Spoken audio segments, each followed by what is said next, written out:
చర్చెస్లో, మన దేవాలయాల్లో నడుస్తున్న పాస్టర్ అక్కడ నిలబడి అక్కడ వాక్యం బోధిస్తుంటే నీకు ఫోన్ ఎలా మాట్లాడినప్పుడు సిగ్గులేదా నీకు దేవాలయం ఉన్నప్పుడు? అది 26 సంవత్సరాల కుర్రోడు చూడు, 26 సంవత్సరాలు అక్కడ వాక్యం వింటుంటే ఆ వల్దా ప్రవర్తిని చదువుతుంటే ఆ వాక్యం అలా ఇన్ని ఎక్కెక్కేడ్చాడట.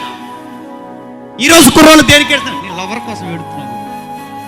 ఈరోజు కుర్రోళ్ళు తేడు వ్యసనం కోసం ఏడుస్తున్నావు.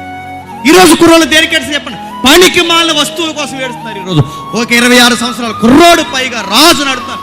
రాజు కోరుకుంటే ఎంతమంది రాణిల ముందు నిలబడతారు చెప్పండి? రాజు కోరుకుంటే ఎన్ని సుఖాల ముందు నిలబడతాయి. ఆయనకి ఎన్ని ఆఫర్లు అయినా వస్తాయి. బాగున్నాడు చూడడానికి, 26 సంవత్సరాల వయసులో ఉన్నాడు. ఇలాంటి కుర్రోడు కోరుకుంటే ఎన్ని అందాలు ఆయన సొంతం అవుతుంది, ఎంత ఆనందమైన సొంతం అవుతుంది. ఇదేమీ కోరుకోని కుర్రోడు ఏం కోరుకుంటాడంటే ఆ వాక్యాన్ని ఇలా పట్టుకుని ఏడ్చాడట. దేవా దేవా దేవా, ఈ ఆరాధన తప్పని నాకు తెలియలేదు ప్రభా, నాకు తెలియలేదు.